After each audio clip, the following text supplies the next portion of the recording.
Hi, everybody, and welcome to Red Wings Rant, where tirades and impassioned pleas for your Detroit Red Wings. They have a home. Yeah, we're not homeless anymore. Mike, you got a mustache. What? Ah, yeah, it's my playoff stash. I just grow it every time the Red Wings miss the playoffs. So I will see you again next year. Matt, it looks like you are dialed into the show with a little dial up there. Hey, some Matt on Matt action. Woo! that was fun. Matt, What's up, I like everybody? your team spirit today with your gray shirt. Yep, it is. I don't see a Dylan Larkin jersey on. What's going on there? No Steve Yzerman jersey, huh? Waiting in the wings? Yeah, for the folks at home keeping score. I'm not gonna wear Deadly until I see a little bit. I see a little something from this team in the off season here, but Ooh. they might have been gifted something kind of fun, and we'll talk about that. But I like gifts. Yeah, it's it kind of came out of nowhere. It could actually. It's one of those things that we've been talking about for a while. It kind of seemed like if things worked out, that would be one of the things you were counting on. Not from a sense that, not in the same sense that you count on Moritz Seider, Lucas Raymond to like pan out. Right. But it would be an element that you need that all Stanley Cup championship teams have, is where your ability to draft for depth, or draft deep into the circumstance, you could pull something out. You can find a diamond in the rough. Is that right? Am I using that right? It's a good Airborne song. Yeah, I'm on board. Okay. Any hoozles. We'll get into that. We also are going to touch on today which of the Final Four we want to emulate. Probably not lean so hard into Carolina and Dallas, but we took a week off last week, but we still made content. So we're going to walk through that content. We're not going to waste me spending a couple of days putting content together. It'd still be fun, Mike, if we made it to the Eastern Conference Finals. Wouldn't that be fun? Matt's slides will not be lost into the ether. We will keep these. You guys are going to learn about them. And yeah, I'm very excited to be a part of this episode, Matt, because we almost have real content this week. It's shocking for the Red Wings. It's playoff season. You're not used to having Red Wing content. There's Red Wing news, real news. You know, I would make the argument that today's episode and emulating the Final Four, if you're a Carolina Hurricanes fan or a Dallas Stars fan, this actually might be a good episode to listen to, because to them, it's the end of the world.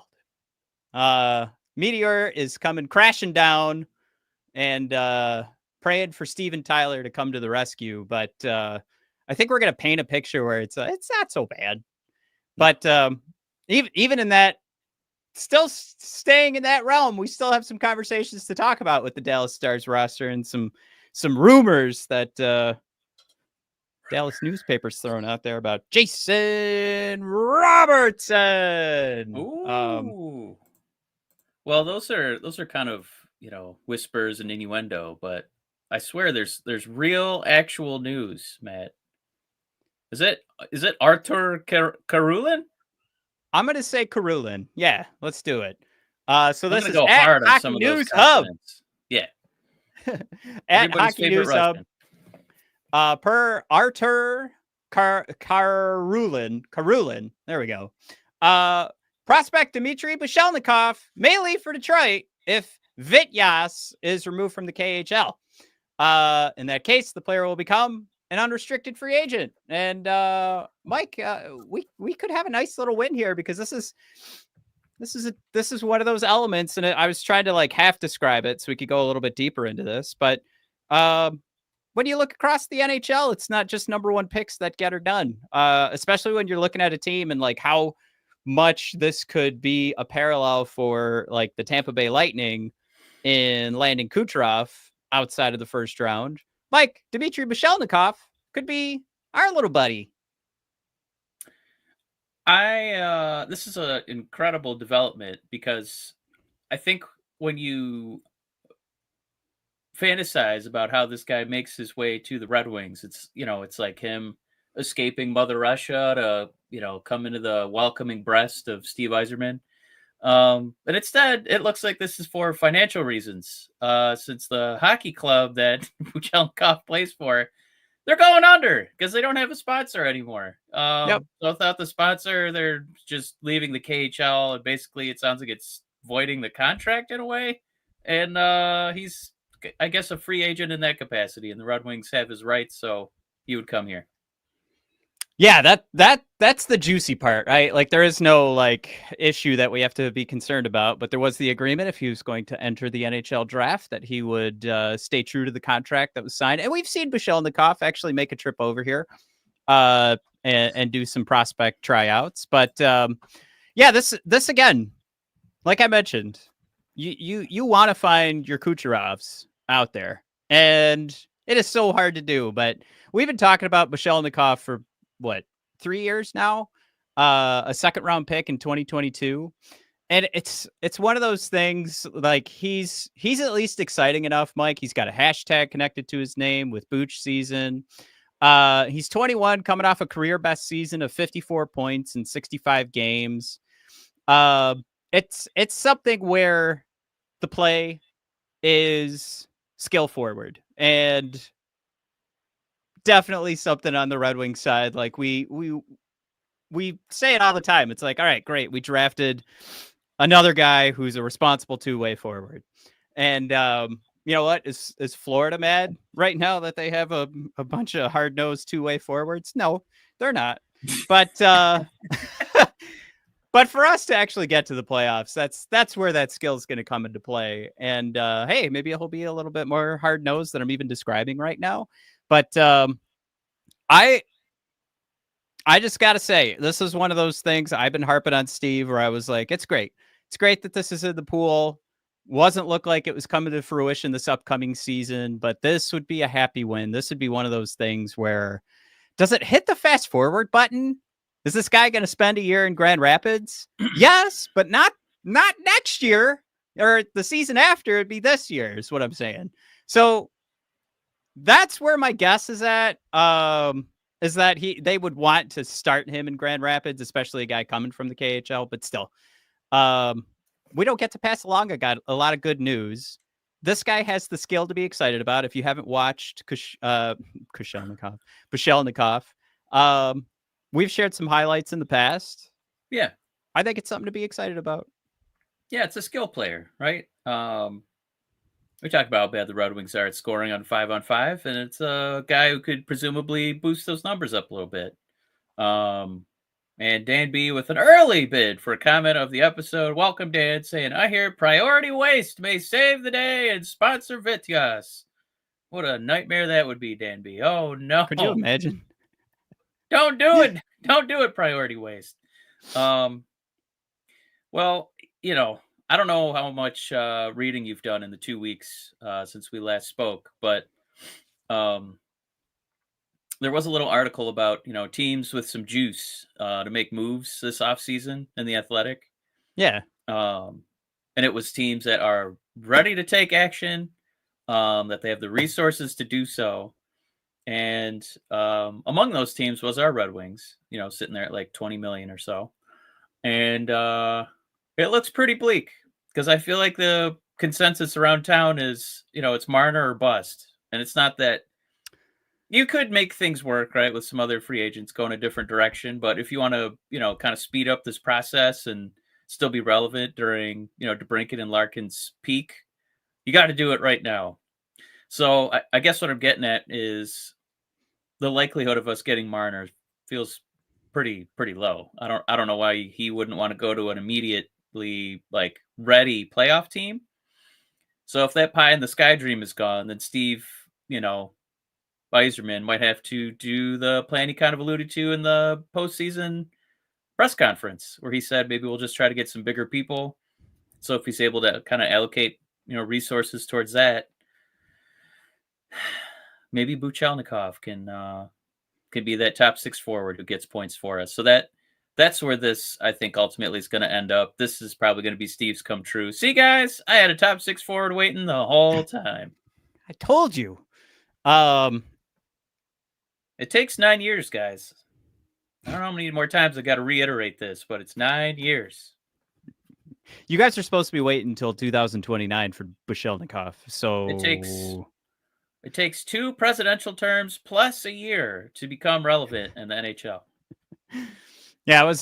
This is a good time to mention too. The comments were hot a couple weeks ago on our last episode. The Iserbots came to play, Mike.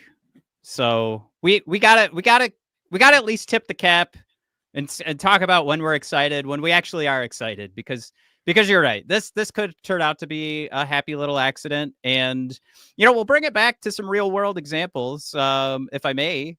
Marco Kasper was the name we highlighted, along with Nate Danielson last year. We hedged our bet, but we were like, if this team's going to be successful, if we're going in the playoffs, you're going to have to see production from one of those two guys. It didn't happen.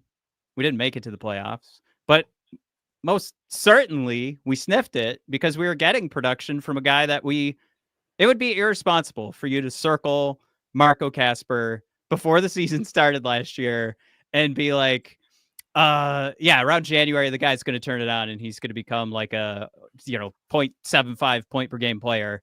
And we're going to count on him to drive points on the second line, drive puck possession on the second line. Like that would be so irresponsible.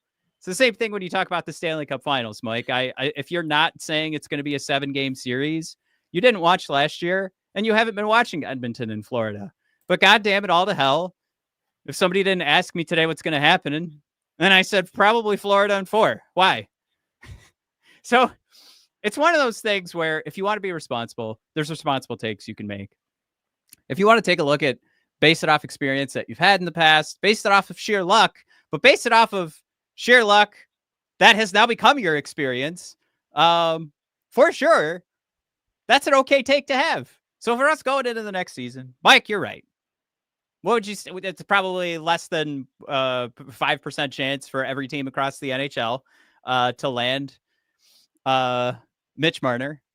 So, and every team wants him, and he probably wants to win a Stanley Cup. There's a very measured approach he's going to take. And there's a lot of teams that would say, yeah, but we're quiet. We'll make you a superstar. There's a lot of teams with that same story. So is that going to happen? Very unlikely. Right. But is this exciting enough that it's setting us up for something to be excited about? For sure. Mike, because also this pick is not something to be excited about. Mike, pick number 13. The Detroit Red Wings. Here we go. So we are well behind. We promised each other before this episode started 7 minutes per topic. So we can knock this one out real quick because we got our first mock draft that I've studied. And it was Mr. Pronman. Mike drafted Victor Eklund for the Detroit Red Wings. Mike, this would be out of character a little bit because it's a left wing. Speed, high motor, ability to create offense, gives Detroit an important addition of offensive talent into its system. I think if you took a look at elite prospects, the projection is that Victor Eklund would go well before 13. So this would be a little bit of a victory here.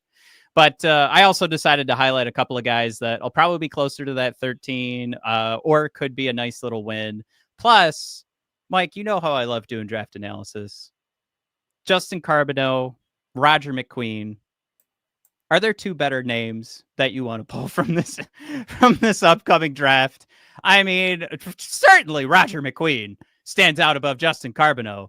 But Justin Carbonneau, there's a lot we can do with that. There's some pasta references we can make there. And Mike, he's 6'1", plays the right wing, 191 pounds. He's a big boy. He's a big boy. But Mike, it gets bigger when you get over to Roger. 6 foot, 597 pounds. Big boy. Plays center. That would be fun to see. Standout in October. A standout October 2006, which is I'm reading that and I hesitate because I learned this week that is how you label a player. They're in October, as in his birthday. so that means Carbonneau is a November. He's got some real skill. McQueen is big, right shot center with talent on the puck and skating that has come a long way over the last couple of years to fall into place more naturally. Big question with McQueen has been about his health. Mike, that is my favorite question to have in the draft. Bring him on down. He's young. It'll repair itself. We're good to go. It's when you're 30 and you have a core problem. Get that off my team. Hey, too soon, man. Too soon. All right. Anyway, that's our draft analysis. If we're, I'm still patting myself on the back for calling the Sandin Pellikka pick. Of these three guys, there's about like a 95% certainty they'd be looking at McQueen. I think I think what he's going to do is try to use other people's trials and tribulations with smaller players and then kind of pick from those bins after they've already, kind of proven themselves or not proven themselves. But, in the eternal words of our friends, Big Cass, he's 6'5" and Enzo Amore. You can't teach that. So I think that if Steve says he's going to prioritize size, it's a position of need. Everybody's always looking to get bigger, get centers. Matt McQueen's the pick. Yeah, I like. I was going to come back to that, and I'm glad you did. But the take on McQueen, of course, would be that size. But also, I like that people are calling out. There's some physicality to his game because Steve made mention too. Like, we are big. Remember, he was like, we need to get bigger. And he's like, well, no, we are big. We need to be stronger. But yeah, an elite prospects, they do go over highly skilled offensive player. He's always in motion, catches the puck, fakes one way before going the other, using his full wingspan, which is very fun to read because that's something we do like about Elmer Soderblom, but his skating was always rated pretty low. Spaces the offensive zone well, often controlling the game from the half wall, only to slip inside the net for a chance. He's also a very skilled passer, landing hook, slip, backhand passes through the layers, all while looking off his target and at speed. So you got to love it. You got to love how many times when they're measuring or analyzing McQueen, they keep coming back to he does it all, but with speed. Okay. Mike? Yeah, and I don't think injured players have ever scared off Steve Yzerman. The Fabries, the Cops. I don't think that he's really concerned about that. He's probably going to be ready to extend the guy's contract from day one. So it's the position of need. It's the shape of body player that we're looking for. And he's injury prone. So come on down. And I got to say, too, for how many times we've had conversations about, analyzing a guy that could be about, winning zones. And it's like strong two-way play. But we haven't gotten to play this game where it gets tied with speed and 6'5", almost 6'6". So should be fun. We'll keep an eye on that. That'll be if it happens, I'm happy with the draft. And if it doesn't, can we throw this caveat out there? Yeah. McQueen is the pick if he's there. Right. But I guess he was projected to go top 5. But his back injury kind of makes teams a little worried. So we'll see what happens. Yeah. All right, Mike, who should we emulate? There's 2 teams you absolutely want to eliminate, but I thought it would still be fun to take a look at this. Dan A did call out too, since we were running behind a little bit. Dan A says that's okay. The Wingdings are well behind in the rebuild. So in a sense, you're right on time. I love it, Dan. So going over, of course, we already mentioned them. Carolina Hurricanes, Dallas Stars, they're eliminated. We have the Florida Panthers up. I really like if there was going to be a way that we can dissect this, I really like going through these little bullets and trying to find which parts of these are easier to grasp from what we've currently built. But Florida Panthers, they have grit, they have star power and structure. They're high-end players, Mike, Kachuk, Barkov, and with nasty, heavy hockey in all 4 lines. And they put such a great roster together that they could go ahead And not that they gave away too many assets, but take on a Brad Marchand contract. Not that that was that bad. And see what happens. Because Brad seems to be having fun on that third line, Mike. And they've added, like, that added so much depth to this lineup. It was already a Stanley Cup contender, and they made it that much better. And to think they're doing all of this, too, with Tkachuk probably having a horrible injury right now. But yeah, it's depth built through smart trades, Mike. Bennett, Montour, late bloomer scouting. And our style here coming back to this grit plus star power, but you forecheck hard. So Paul Maurice is all about. It's physicality and it's net front chaos. And you saw how it made Jake Ottinger uncomfortable. One of the best goaltenders in the. Did I just say? Oh my god. I need to take a nap. Freddie Anderson. Freddie Anderson, who had just been like completely dominant, had been neutered. Freddie Anderson, geez, oh Pete. Like, of course, the questions had been popping up before Freddie even started in the Eastern Conference Finals. But he had been turning in like one of his best playoffs of his career. And Florida did not care. They destroyed him. And here we are, Florida back in the finals.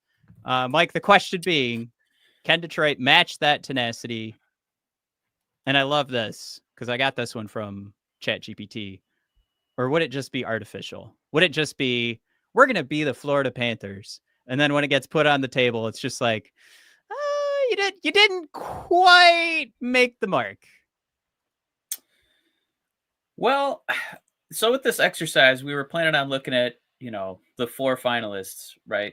I feel like this is easily the most difficult for us to emulate because it would require a team-wide lobotomy because we don't have anybody who can hit any of those Florida skills.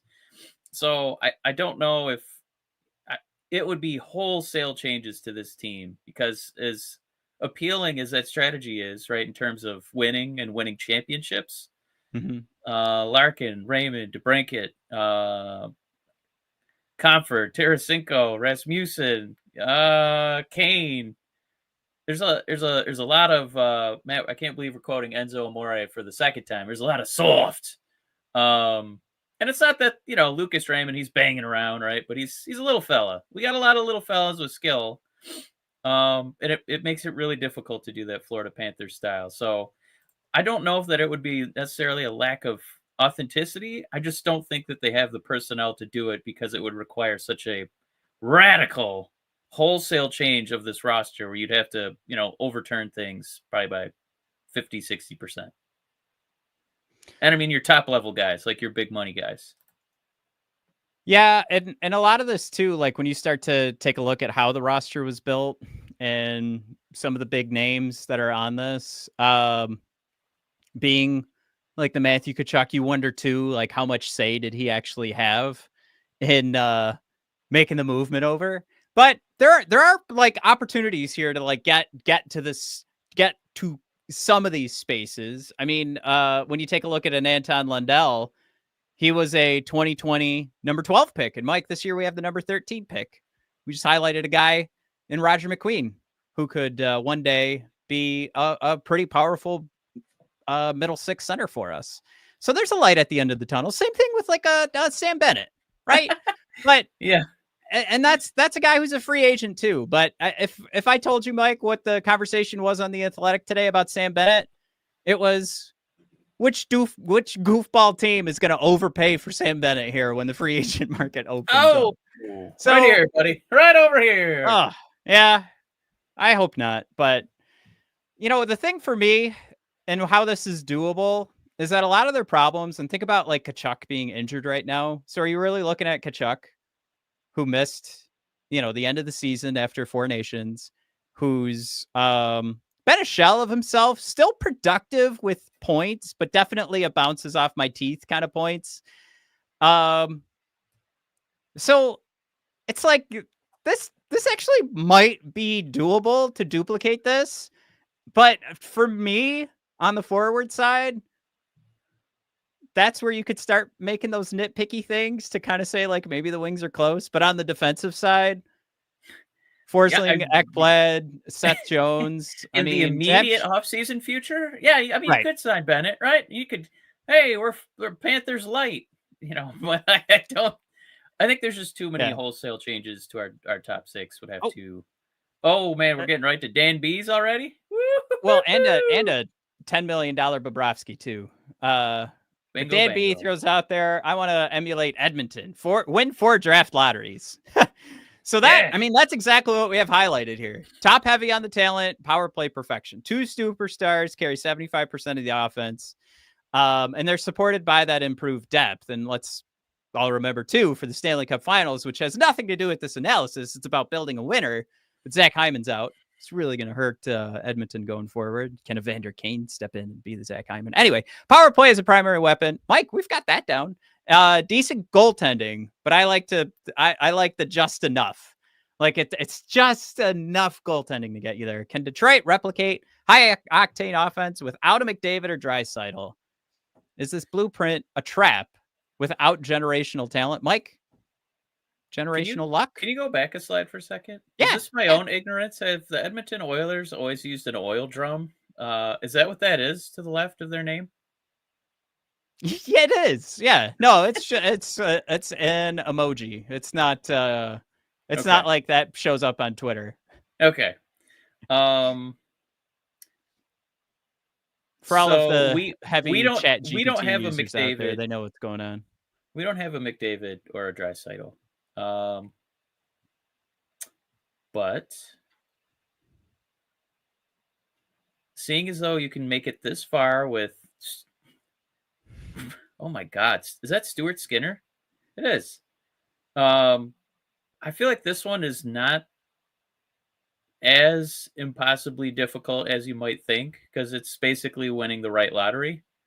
And and I don't necessarily mean like winning the lottery as Dan B was saying, where he wants to emulate Edmonton's ability to win 4 straight draft lotteries and get a generational player. But I guess it's just leaning on a superstar. And there's a couple of Red Wing lottery tickets who could maybe pan out and turn into that. I don't know if you want to say like, you know, the Lucas Raymond, who we talked about earlier, Buchelnikov, my buddy ASP, you know, is he going to be, you know, not a forward, of course, but maybe a big time point scorer? Because it certainly feels like the Red Wings have quietly tried to play like this, where they've hinged everything on the scoring of like 2 to 3 players, and then just said, well, we'll kind of figure it out and use a bunch of bottom 6 guys to kind of drag our way through the standings here. So it feels like Steve's already kind of trying to emulate this. He just doesn't have McDavid or Draisaitl. So, you know, maybe he's just waiting for one of his own internal guys to pop. You know, maybe that's where he's still going to get, you know, put some eggs in the Matt Klink basket with Pettersson, making a trade there. Because we do still have assets for a trade. That guy's value will probably never be lower than it is right now. So this, to me, incredibly, as some people may say, incredibly is more feasible for us, I think, than becoming the Florida Panthers. I would not have said that, but Mike, you have me like halfway convinced that we accidentally are in this realm. We just don't have McDavid or Draisaitl. But it's funny. We spent the moment with Florida, and I was gushing over their defense. But now you're looking at a Brett Kulak who's working out, a Darnell Nurse who you would say is way overpaid. But then a couple other names on here, of course, Troy Stetcher, former Detroit Red Wing, of course. Like, how could we have this conversation without mentioning Jake Wallman picked up by Edmonton at the trade deadline? Mike Klingberg has been a name that we've tossed out a ton because it was like you get high end from one side of the ice, which was sort of the same story with our Ghost Bear last year, Gostisbehere being on the team. And you just got to kind of make up for everything else. And then Evan Bouchard, who's a restricted free agent, might actually be had this offseason. But yeah, you mentioned it too, Stu Skinner. When I said just enough goaltending, like for sure a guy who couldn't make it through the first round without getting benched. But then he turned into a completely different goaltender when he got back in there. So the Red Wings can certainly duplicate that. They can certainly try to duplicate this defense because they were halfway there. Mike, they were halfway there a couple years ago. But no, it's certainly what drives this team is McDavid and Draisaitl and how they go beast mode and how that forces teams to strategize against just two players on the opponent. Like that really mixes and screws everything up. And if you don't play hard on McDavid and Draisaitl right from the start of the game, you risk giving up an early goal. And every freaking time these coaches come up with their new ideas. Oh, how are we going to win this game? Well, we got to get on the board early. That's what they all say. So anyway, Mike, I really like your take. Mine is might have been an accident. This is this is probably my favorite choice. So the previous team, I feel like Steve is emulating, but the Carolina Hurricanes, I think this is our best shot. This is our shot. We blueprint our whole team after the Carolina Hurricanes philosophy here, Matt. I'm going to take this away. So possession monsters. And this is for the people just listening. The 4 responsible lines, no true superstar forward. Built on a defensive structure, elite analytics, and internal development. Steve, internal development, huh? He's feeling some tinglies in his internals, just us reading that phrase. Style, they're going to wear you down with pace. Everybody's buying into the system, and there's constant pressure from these GD Hurricanes. Matt, can Detroit create a Hurricanes-light approach in just a few more off seasons? Well, this one does feel like, right, like you have to mention that it's structure that gets the team where they end up, because they are so hardened and stubborn with their structure that Mikko Rantanen was like, I can't do it. I can't make this work. Get me out of here. I'm not signing with this team. I don't know how to score with this team. So there's definitely a huge element there where it's like, is McClellan able to emulate what we get out of Brind'Amour? But certainly when you go through the roster, these are names that we could catch up to. These are names where it's like you look at Sebastian Aho, and have we seen glimpses of Marco Kasper being able to duplicate that? And of course, then you have Svechnikov. But when you drop down to like the second line of Taylor Hall, Kotkaniemi, and Blake, like for sure, that is not a line that scares me. They can do their damage, but that is certainly like one of those where the articles written about Taylor Hall was like, oh, this is perfect for Hall. Like it wasn't like, oh, the reemergence of an MVP. Just like, yeah, this is going to work out pretty good. One thing I do want to throw in there, just because before we get too far away from it, was Dan A saying, so do the Wings want to be the team with 3 top 3 picks on the current roster, or the team with 5 top 4 picks on the roster? Just the Dan's working in tandem there. I mean, fair point. Fair point. Steve's won no lotteries. Well, one thing we for sure have done is emulate their goaltender revolving door. They've been trying to figure it out. It's not been working. They've got, is this 2 straight seasons though with Freddie and Kochetkov, and it, again, Freddie had one of his best playoffs, so maybe just some time has been working out. But you get down to the defense here. This is one of those, you could start to make some connections here where it's doable if you want to go, I don't know. I mean, Jacob Slavin really is making this wave of like, is this one of the best defensive defensemen in the league? But you have an aging Brent Burns. Orlov is a free agent, so you could for sure bring him over to your team. Mike, again, another former Red Wing, the Ghost Bear on the third pair. Morrow, Nikishin, of course, rounding out the defenseman there for Carolina. Like this is doable.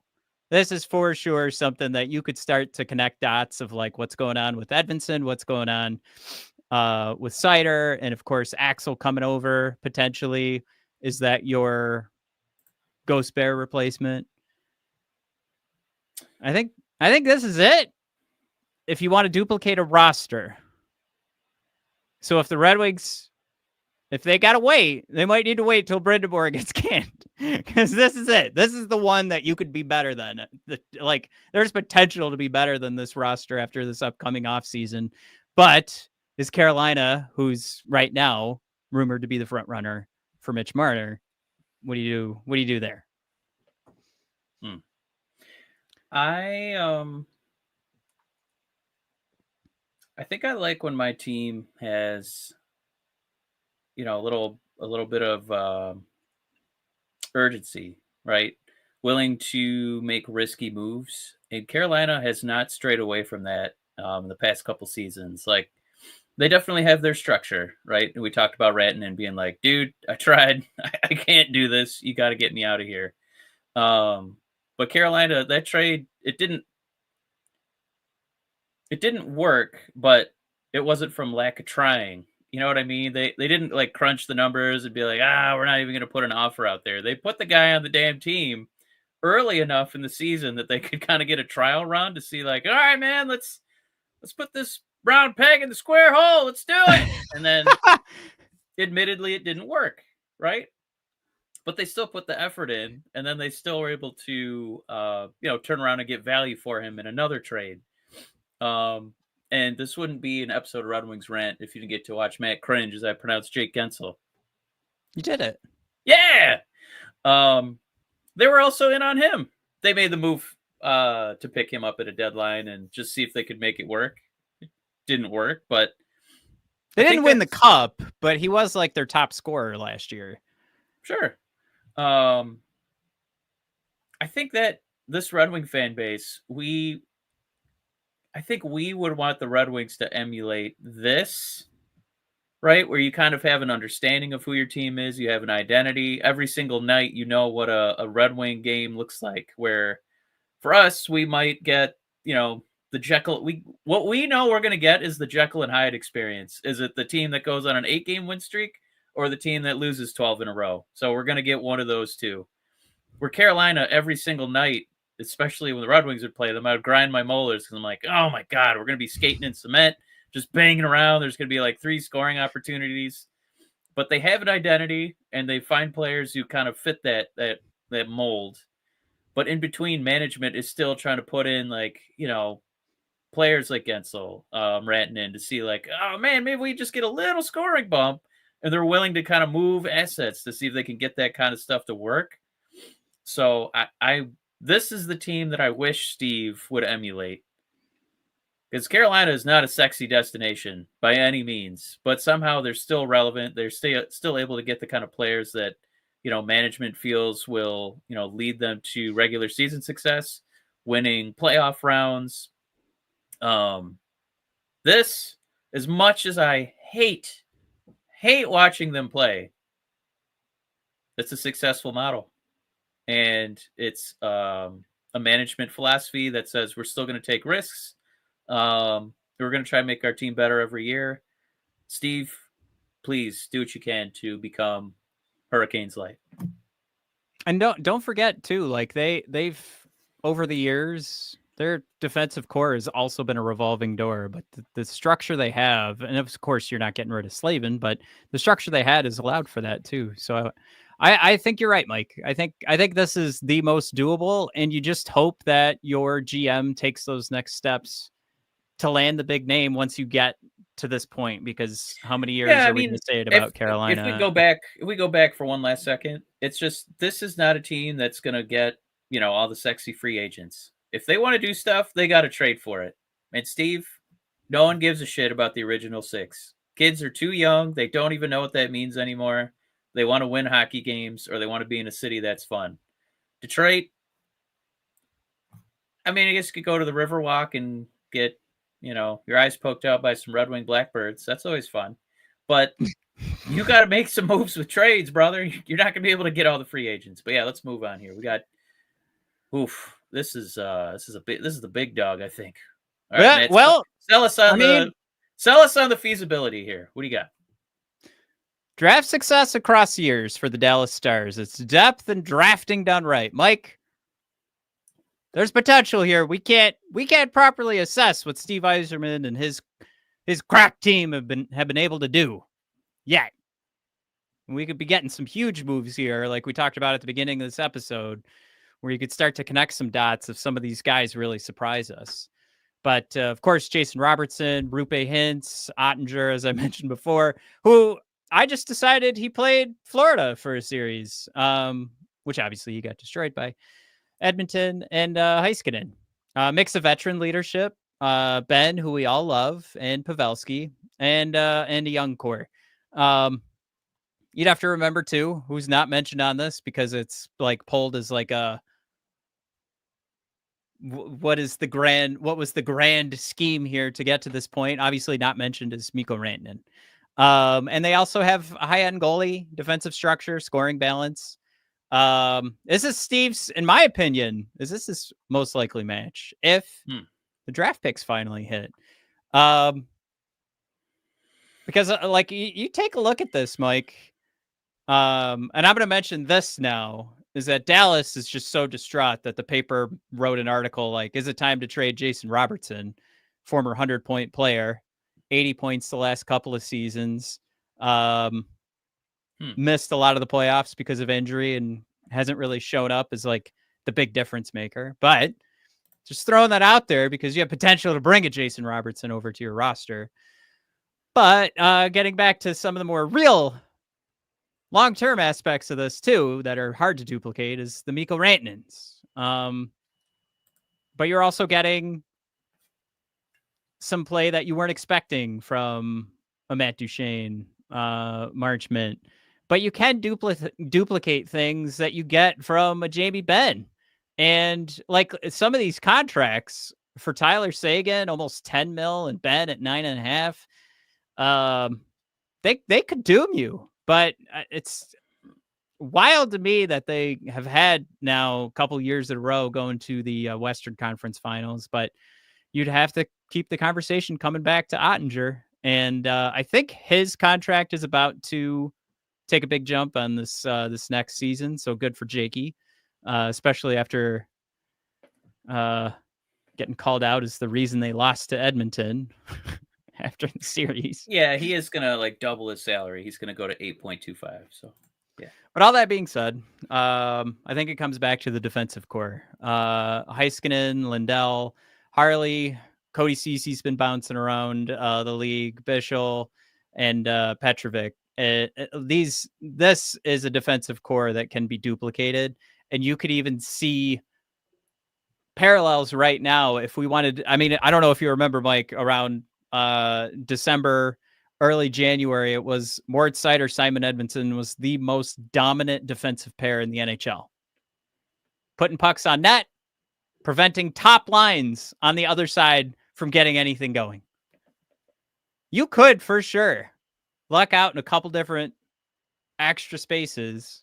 Another signing, a big trade. I know that's a lot, what I just listed off there, but are we really going to pretend like Dylan Larkin isn't better than Granlund and Duchene? Like, I would take Larkin over those two. I mean, if you're taking a look at like what got you there, that's definitely something they could do. DeBrincat and Kane on the second line with Marco Kasper. It's tough to say with playoff success and seeing these guys, have to play like tough, hard-nosed hockey to get pucks in the back of the net, and you're like, well, I'd take DeBrincat, Kane, and Marco Kasper over that. It would be ridiculous without having ever seen that line for the Red Wings in the playoffs. It would be ridiculous to still dig your heels in and be like, that's a better second line. But it's possible. So I do think it's funny that as grumpy as we get about Steve and a few of his questionable contracts. Woo, I'd see one. I bet they're hoping that they can trade that this offseason for literally anything. We'll throw in a pick just to open up our sheet so we can re-sign players that we actually want to keep. But yeah, I think that this is another interesting model, Matt, because like you said, if you have your centers kind of lined up with Casper and Larkin, and he's not bad as a fourth center. Cop, I know we give him a lot of crap, but he did do a pretty awesome job when he was healthy last year for half the season. So it'd just be about, can you find a way to add elite wings on the wings? Which Dallas has done. So I think making the case that this is something else that the Red Wings could find a way to even leapfrog, based on the quality of centers that we have. Yeah, there's a path there. I don't mean, know if yeah, that means who you want to add in the wing, if it is just Buchelnikov, or again just waiting for Raymond to get even better, because I don't think we've seen his best season, at least I hope, right? So maybe right. that's still a 90 point 100 point scorer in there, but um yeah, it's not as bleak. It just feels like they have so much going on, even with two horrendous contracts, that they've still managed to have a pretty amazing team. Their top 12 forwards here. Yeah, and I would say too, like Robertson has 80 points this year. Lucas Raymond has 80 points this year. Raymond at 22, and you're talking about a Lucas Raymond who on his left wing, he sometimes had Elmer Soderblom. So, and things did work out for Marco Casper. So I don't want to bury too many like roster situations that hurt Lucas, but it is one of those things. Like there wasn't exactly a tit for tat here on like who Lucas got to play with to get to 80 points as opposed to Jason Robertson. So Right. there's even a line now where you look at production and you could actually map out like the Red Wings could do this sans Rantanen, right? And even for what Rantanen was able to do while he was a Dallas Star in the regular season was fine, but it wasn't, McDavid, Draisaitl, or Rantanen in Colorado levels. It was just it was really good. It wasn't amazing. But yeah, there's something here for the last two teams we've talked about for sure. Forget the fact that they were both eliminated. Real quick too, Chewy, welcome aboard. Oh, hey, Saying, Chewy. hey guys, via hand with mail and my keys in it. Yeah. Oh yeah. Woo! Chewy, I hope you're doing good, my man. It's good to hear from you. Mike,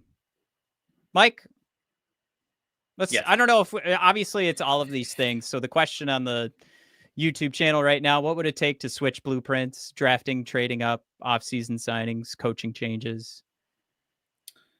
What would be the one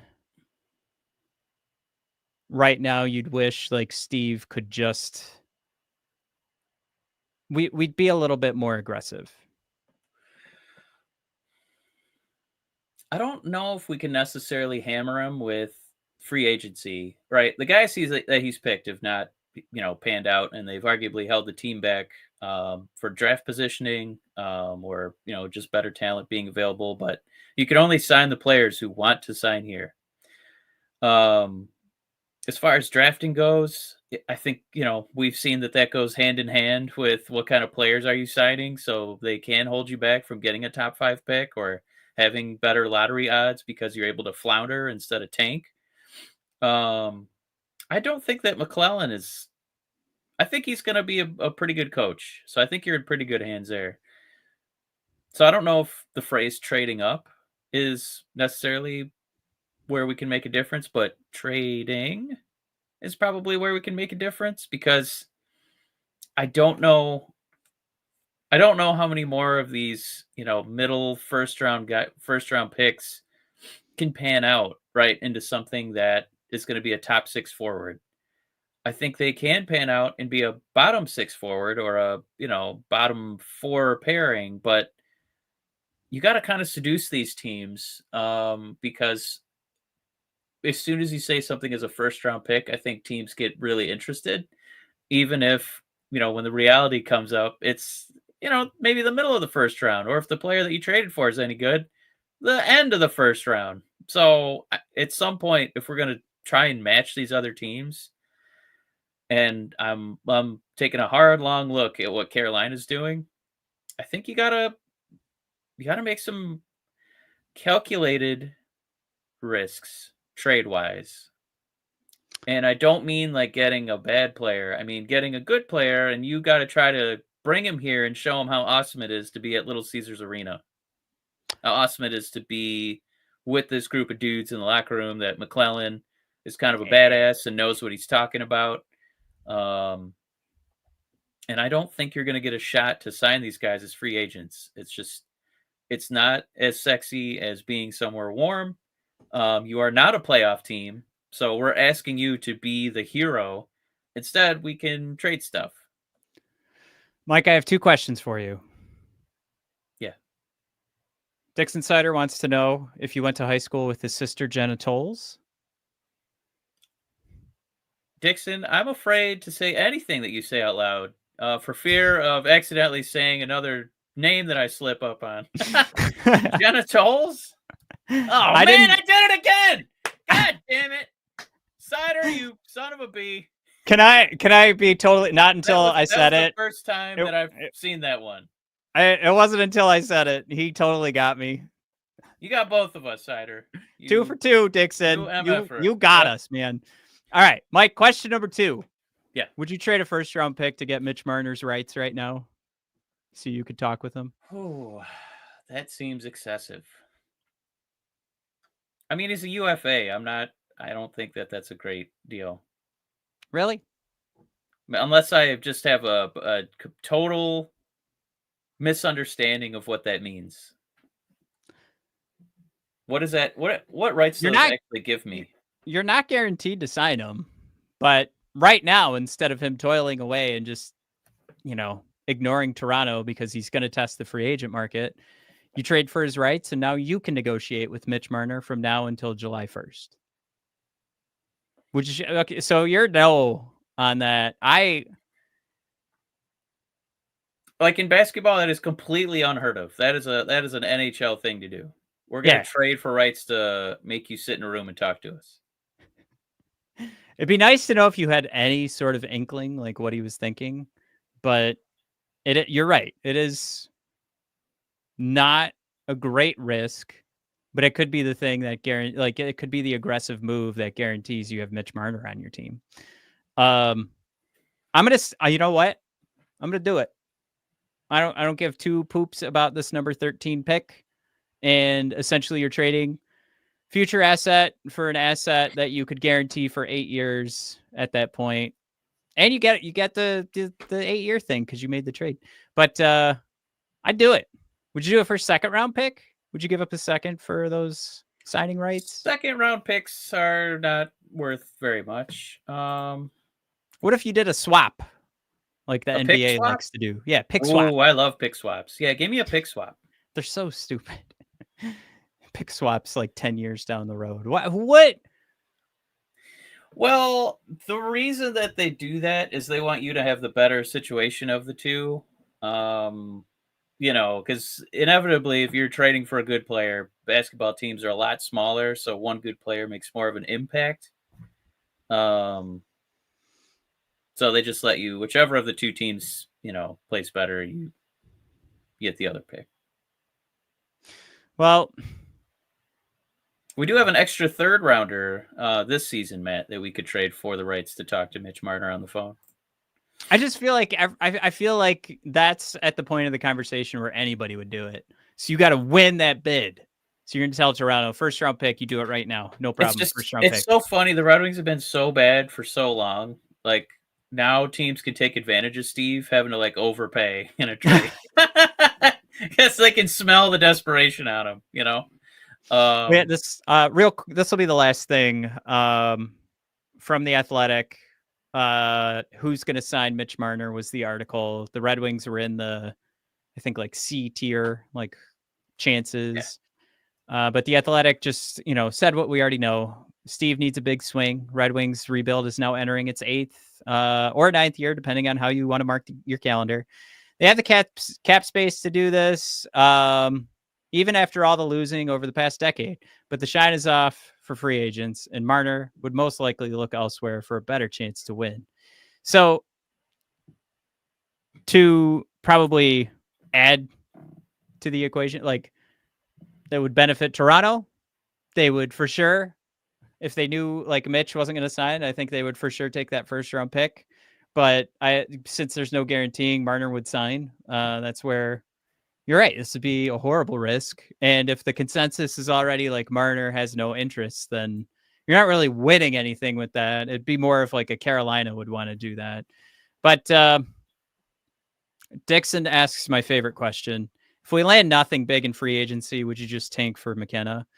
I heard him describe today that if you give him, it was like, I think it was if you give him a 3-inch hole, you might as well have given him a 12-foot hole. A 3-inch hole, you might as well have given him a 12-foot hole. Trying to say he can thread the needle through anything. For a pass, for a shot, he can dipsy doodle around defenders. You give him 3 inches, he's going to take advantage of it.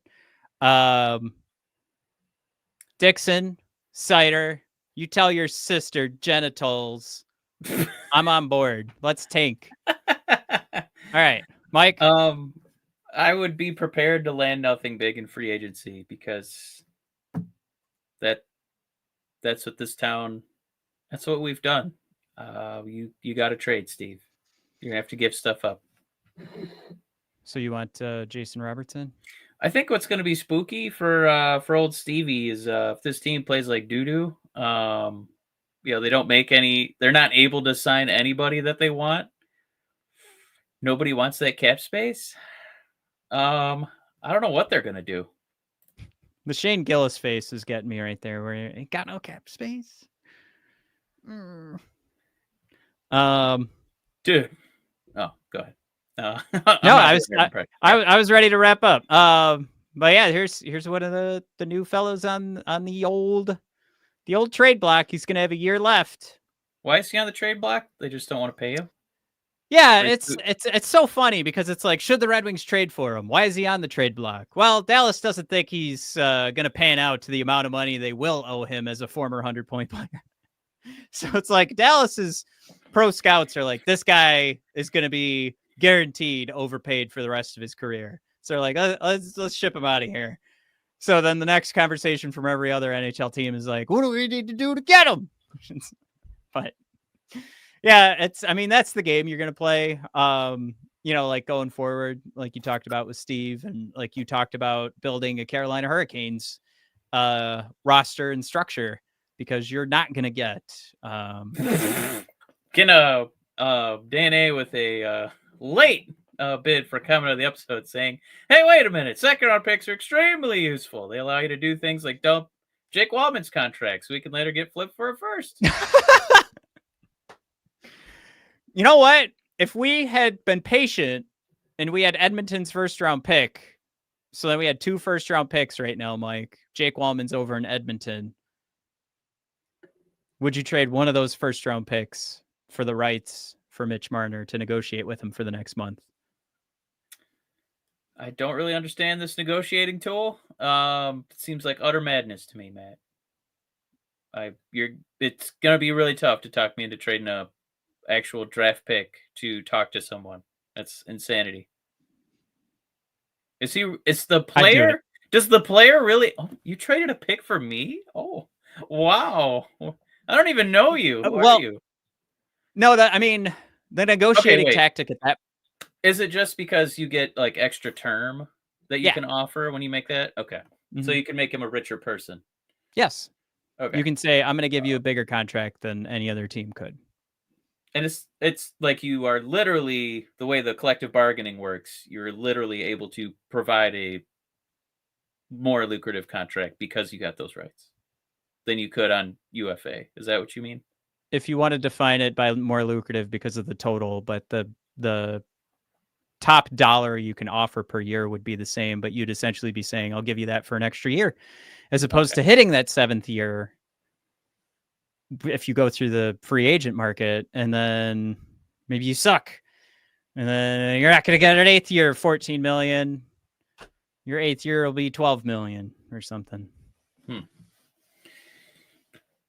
I mean, the way the cap's going up, he might be better off signing a short-term deal and then signing a 28 mil a season deal after that. Then, Mike, can you imagine a 28 mil a season deal in the NHL? He'd be like the 100th top paid basketball player. that seems a little high. Really? 28 mil?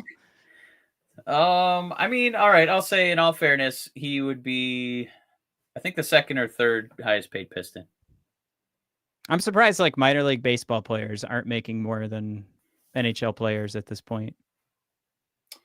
GLJ says, also, howdy, GLJ. We haven't seen you in a minute. They said, hey, Florida once traded a first-round pick for Sherrod, so the Wings are even.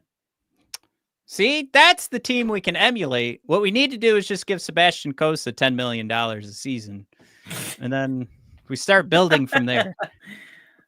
All right, we're going to go. Guys, thanks for coming aboard. This was fun. We'll talk more about, look at all these other slides I put together. I have like all these different rosters that we can talk about. Oh, they're not that exciting. I still see Austin Watson on there, so they can't be that fun. I signed Orlov for fun. I kept bringing in a 3rd goalie. I thought that was always fun to try and extend Steve's streak. Who we got? Mason Marchment. There's Ekblad. We have Ekblad in there. Ooh. I'm just running through I'm just spoiling the whole thing. Kreider and Eller. Oh, look at. I got Nyes. Wow. Pulled him with an offer sheet. Tage Thompson, and Eller. Look at that first line. Yeah, I offer sheeted on Nyes. Yeah. I love that second line. That was pretty cool. Anyway, we'll talk more about that next week. The slides will never go away. They will get used. But we needed to do this emulating the 4 teams in the conference finals. It was we important couldn't go another week. Right. We couldn't be a week into the Stanley Cup finals and be like, oh, remember a month ago when you thought Dallas had a shot? Those teams are relevant. Yeah. All right, everybody. Thanks for coming aboard. We'll see you guys next week or 2 weeks. I don't know. We suck in the summer. Bye.